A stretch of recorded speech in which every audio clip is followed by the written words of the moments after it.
Hi. So I wanted to give you like a quick list of do's and don'ts for tutoring in the Writing Center. This is kind of like a crash course situation because you're starting tutoring next week. So I wanted to make sure that I'm getting the essentials to you. We'll build upon a lot of these practices this semester as we take the course, but since you're starting so soon, I wanted to make sure that I'm going over things to do and things to avoid.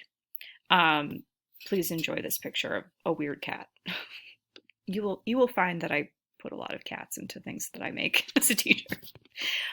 So first list is the do list.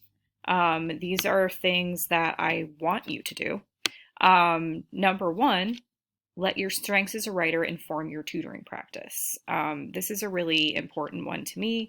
Um, you're all good writers in one way or the other. You might be strong at certain things and less strong in other things.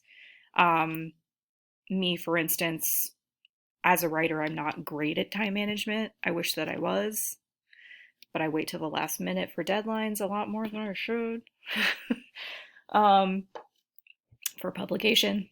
Anyway, uh, you know, bring that into your tutoring, right? So if you know that you're really good at a certain aspect of writing, um, use that to your advantage and use it to make yourself feel a little more confident in your abilities. Um, Remember to write up a client report right at the end of every session so you don't forget what happened later. I'm going to go over how to do client report forms this week. Um, yeah, it's always something that you should do really quick after a session.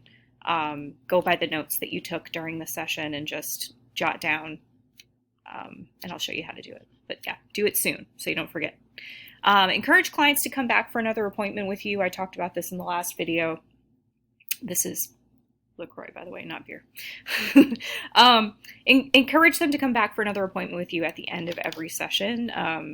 We need the numbers, but also it's good for them to keep coming back. They learn better that way. They progress more that way, and you get to see them more and see how they're improving over time. So try to do that when you can. Manage your time wisely. Make sure that you're keeping an eye on the clock when you're tutoring, just to make sure you're not going over your time. I don't want anybody to go over their time, okay? I am very serious about that. Don't let a client keep you longer. Just be like, our session is over. And if you want to keep talking, we could schedule another appointment for this date, right? So just make sure you're keeping an eye on the clock. Budget time at the end of a session for debrief discussion. Even if the client wants to keep going, this is a really, really important part of the tutorial, is making sure that you're recapping the highlights, talking a little bit about their goals, what you accomplished, what they can take away with them. Okay. Take breaks when you need them. This mostly applies to people who are working in person in the Writing Center. It's okay to step away for a little bit if you need a break. Just make sure somebody's at the desk at all times. Yeah. For online and e-tutor appointments, pay special attention to your tone and try not to use shorthand abbreviations your client might not understand. So I would stay away from like a lot of sarcasm or cutesy stuff like that. Try not to use abbreviations that are, I mean, they might seem shorthand to you, but they might not be shorthand to somebody else, particularly if a student is in a different discipline than you. They might not know the abbreviations for certain things, so just try to spell everything out. Okay, next thing. I have a lovely illustration for this one. If you are in an in-person tutorial, there's actually good places to sit and bad places to sit. What I do not recommend is sitting across the table from the person you are tutoring. It's harder for you to take a look at what they're doing, and because it's so important to keep the paper or the laptop in front of them, it's just going to be hard for you to see.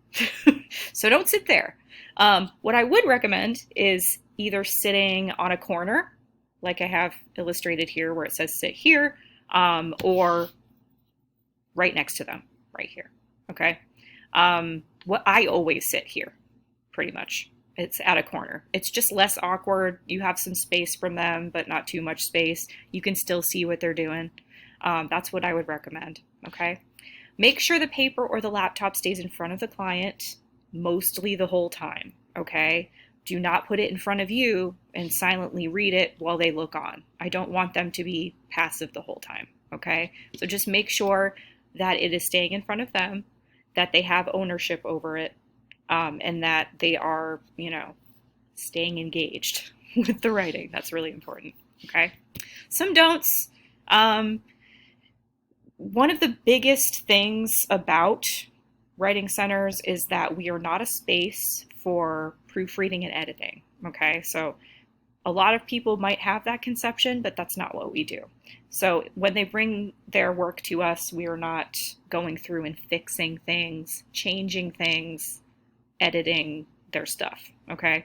So if they ask you to do that, you can absolutely say, that's not something we do here, but what I can do is we can read it together and we can talk about patterns of error that I'm noticing, and I can teach you how to avoid them in the future, something like that. Or you can teach them what they are. It's okay to maybe, if you have a sentence with a bunch of errors in it, tell them to read it out loud a bunch of times, ask them if they notice anything. You can point some stuff out and then later have them try to spot it themselves. That's one way of getting them to take part in that. When you're e-tutoring, use the comment feature. Don't use track changes. Track changes is changing their writing, okay? So just use the comment feature to give them feedback, to ask them questions, point things out, places that are confusing to you, that sort of stuff. But don't use track changes because that's just changing their writing. Don't be too directive. You want to involve the client in the process as much as possible. Try to ask questions to help them figure things out on their own. It's okay to be a little directive sometimes if you're, say, teaching them about a specific kind of citation style, right? So if you're teaching them how to include a parenthetical for a quote from a source, it's kind of hard not to be directive with that sort of thing because you know how to do it and they don't. You can always go to like the Purdue Owl Writing Lab website and show them how to cite and talk through it with them. That involves them a little bit more, but sometimes you have to be a little directive. Just don't be directive the whole time, okay? Try to involve them in the process. I already talked about this, but don't speak badly about the professor, the class, or the client's peers. It's okay to commiserate with them, let them vent, but try not to say anything bad about their professors. We don't want to do that. Don't be too hard on yourself when you're first starting out. You'll learn more as you go, I promise. The more you do it, the better you'll get. In my experience, clients are happy just to receive any help you'll give them. They're just really grateful. It's a free service that they're getting, and so they're usually really grateful. There are exceptions to every rule. So there are people who will be frustrated. That's going to happen. We'll talk this semester about how to deal with some frustrating situations. Sometimes, though, I think clients just want to be heard. They just want someone to listen to them talk about their writing. And sometimes just a conversation about their thinking and how the piece fits together is just all they need. So, don't be hard on yourself. You can do this. It's going to be great. All right. Yeah, I think that's pretty much it. Let me know if you have questions.